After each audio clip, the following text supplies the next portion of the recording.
매월 첫 주일을 선교 주일로 보내게 하신 하나님께 진심으로 감사를 드립니다. 참으로 하나님께서 교회를 세워주신 그 목적은 선교하라고 주님께서 교회를 세워주셨습니다. 선교란 무엇일까요?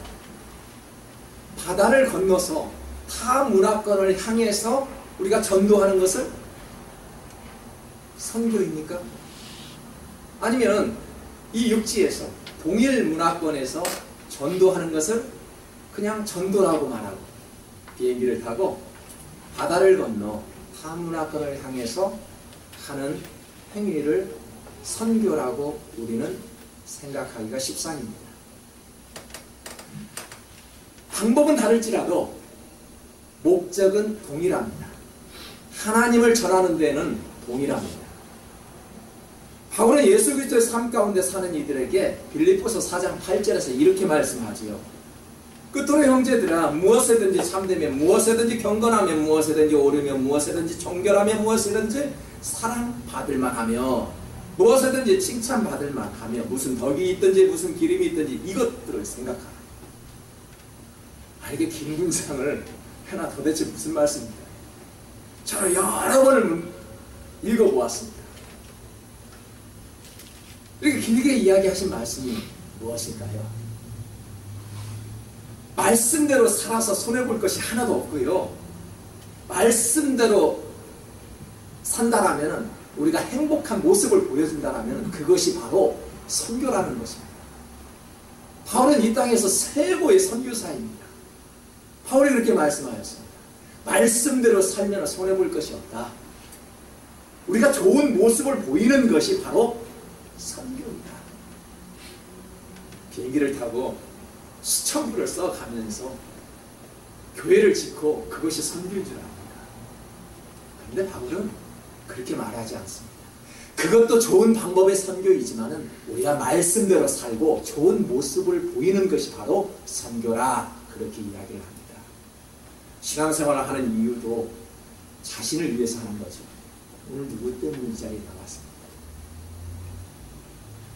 교회를 위해서 나왔다고요. 목사님을 위해서 나왔다고요.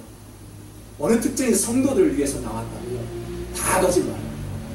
자신을 위해서 나온 것입니다. 자기 가정을 위해서 기도하기 위해서 나왔고요. 자신을 위해서 기도하고 나온 것입니다. 왜 직장 생활을 하죠? 제가 묻습니다.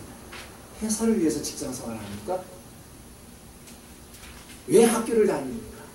학교 총장을 위해서 학교를 다닙니까? 자기 자신을 위해서 직장 생활을 하고요. 자기 자신을 위해서 학교를 다니는 것입니다. 우리는 어찌 보면은 직장을 위해서, 교회를 위해서 무언가 한다고 하지만 모든 행실은 자기 자신을 위해서 하는 것입니다. 자신과 가족들 때문에 일하는 것이 우리들의 마음속에 숨겨져 있다는 것입니다. 그러므로 남을 살피는 것 같지만 자신을 지키기 위한 것. 성도 여러분, 믿음의 사람들은요, 그래서 자신을 지키기 위해서 속해 있는 공동체를 위해서, 교회를 위해서, 그리고 가정을 위해서, 직장을 위해서, 이 나라를 위해서 기도하는 것입니다. 교회가 잘 되기를 바라고요. 이 나라가 잘 되기를 바라면서 우리들이 속해 있는 공동체를 위해서 기도하는 것이고요. 마음을 같이 하고 뜻을 모아 한 마음을 가지고 일하게 되는 것입니다. 빌립보서 2장 2절에 보십시오. 마음을 같이 하여 같은 사랑을 가지고 뜻을 합하며 한 마음을 품어 라고 말씀을 합니다. 마음을 같이 한다는 이야기가 무엇일까요? 나하고 사이클이 맞은 사람, 뜻이 맞는 사람들과 함께 일하는 것이 마음을 같이 하는 것입니까? 그런 사람들과 함께 일하는 것이 한 마음을 품는 것입니까? 그러지 않습니다. 서로 의견이 달라도, 무언가 생각이 달라도 한 마음을 위해 노력하면서 맞추어 나간다는 것입니다. 그래서 자신을 지키는 사람들을 보면은 다른 사람들을 살필 줄 알죠? 한마음 한뜻을 품기 위해서요, 다른 사람의 모습을 살핀다는 것입니다. 그런 사람은 어떨까? 저 사람은 어떤지 살펴볼 때 지피지기면 백전백승이라는 말이 있죠. 적을 알고 나를 알면은 100번 싸워도 이길 수 있다는 것입니다. 그래서 자신이 승리하기 위해서는요, 상대방을 알아야 한다는 말입니다. 저는 상대를 몰라서 사람을 잃을 뻔한 적이 있습니다. 어떤 이에게 이메일을 하였습니다. 리턴 이메일을 주지 않아요. 전화를 하였습니다. 전화도 오지 않아요. 리턴 콜도 오지 않아요. 어떠한 방법을 써도 그 사람을 찾는데, 읽어보고 전화를 받는데도 리턴이 오지 않아요. 너무너무 마음이 아파가지고요, 이 사람의 이름을 명단에서 지워버렸어요. 도저히 이 사람하고 함께 일하면은 내가 많은 스트레스를 받을 것 같다는 느낌 때문에 이 사람을 공동체 명단에서 삭제해버렸어요. 어느 날 어떤 분에게 저에게 전화가 왔어요. 목사님, 그분의 이름을 빼버리면 절대 안 됩니다. 그분은 원래 그런 사람입니다. 나도 그 사람에게 전화를 하려면은 그 사모님을 통해서 그 사람을 찾아야 된다. 내가 그동안 10년을 교제해왔는데 그 사람 한번 만나려면 사모님을 통해서 만나야 된다. 원래 그런 분이니까 목사님이 좀 이해를 좀 해주시면 좋겠습니다. 그 이야기를 듣고요, 제가 어떻게 했습니까?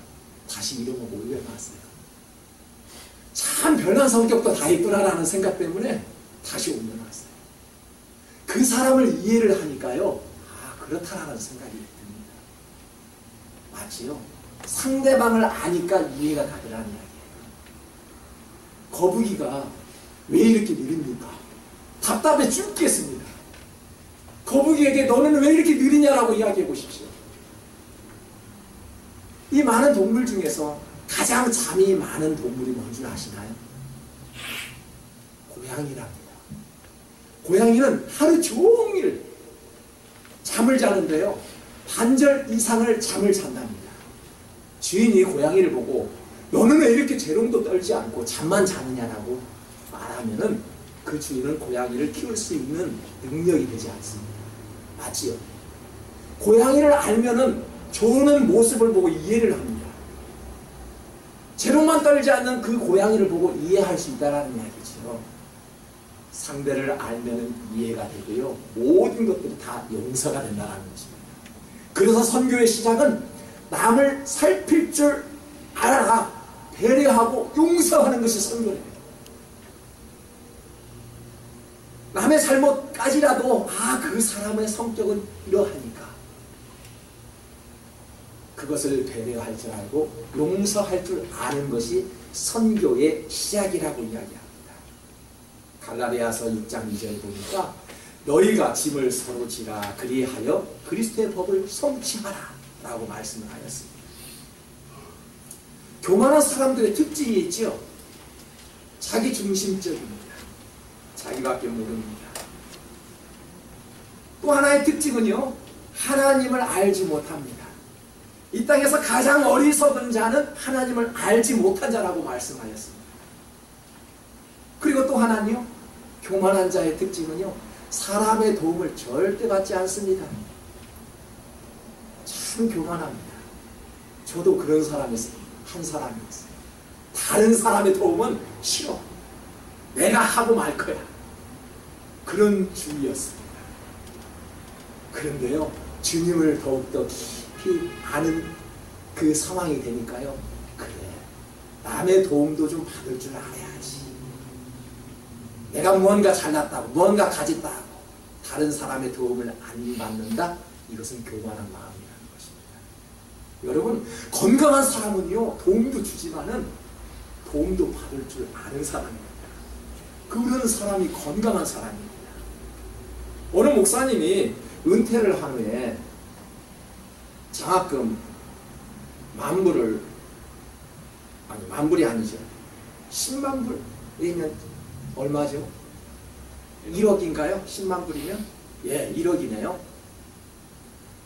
한국 돈으로 1억을 기증했어요. 왜 기증을 하는지 물어보았어요.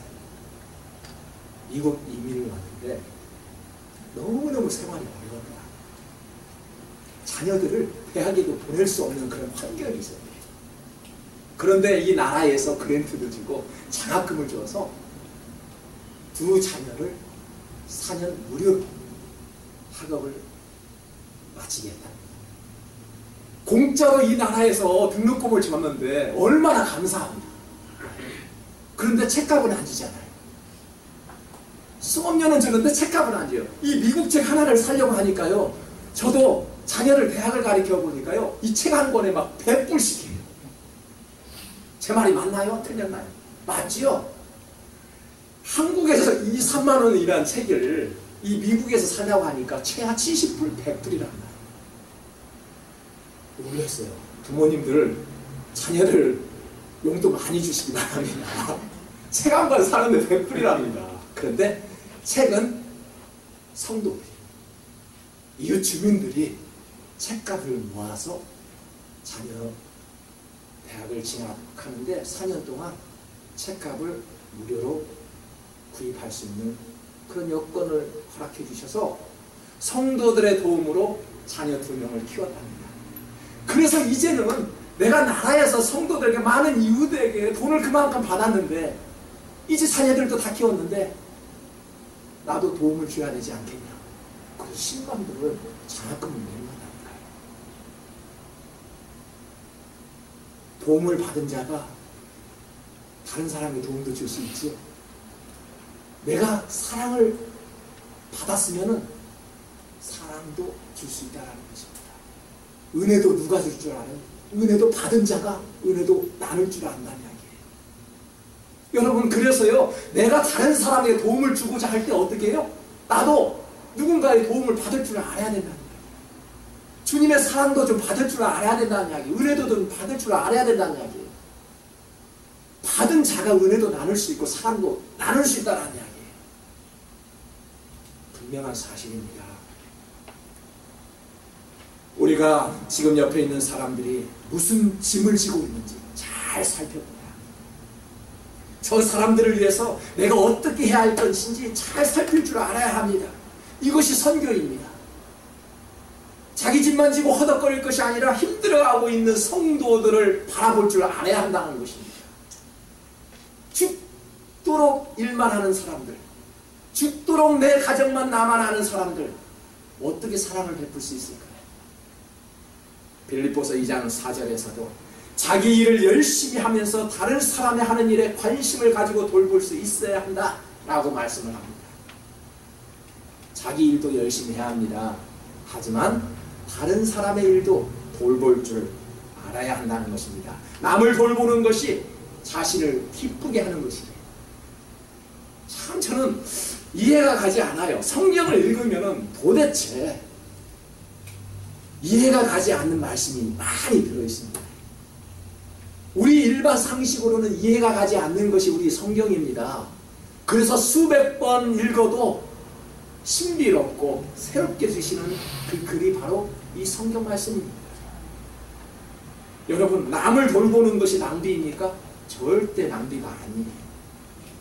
나그네를 잘 대접했던 아브라함이 많은 복을 받았지요. 그때는 낭비인 것 같았지만 하나님께서 채워주셨습니다. 선교하는 것이 낭비입니까? 저는 한국에 있는 가족들에게 종종 연락을 합니다. 박 목사, 교회로 어렵다는데 다른 선교도 좀 그만해. 가족이니까 그렇게 이야기합니다. 여러분이 저한테 이야기합니까? 그런 가족이니까. 사랑하는 동생, 사랑하는 아들이기 때문에 박 목사 선교도 그만해요. 우리 선교하잖아요. 바삭도도 하고 배 한번 하고 그래요. 그러면은 여기에서 송금을 하면은 35불이 들어가요. 전신료가 들어간다는 말이에요. 필요 없는 돈이기 때문에 35불을 전략하기 위해서 형제들에게 제가 부탁을 합니다. 형님, 대한복교회 목사님에게 송금을 좀 해주십시오. 박 목사, 자네도 많이 어려운데 선교 왜? 저는 형님들은 자꾸 죽는 소리를 하잖아요. 너무너무 어려우니까 좀 기도 좀 많이 해달라고. 하지 말래요, 선교를. 세상의 방법입니다. 하지만 저는 그렇습니다. 장로님하고 약속해서 적은 정성이라도 좀 보냅시다. 아무리 어려워도 우리가 허리띠를 좀 졸라내고 선교하십시다.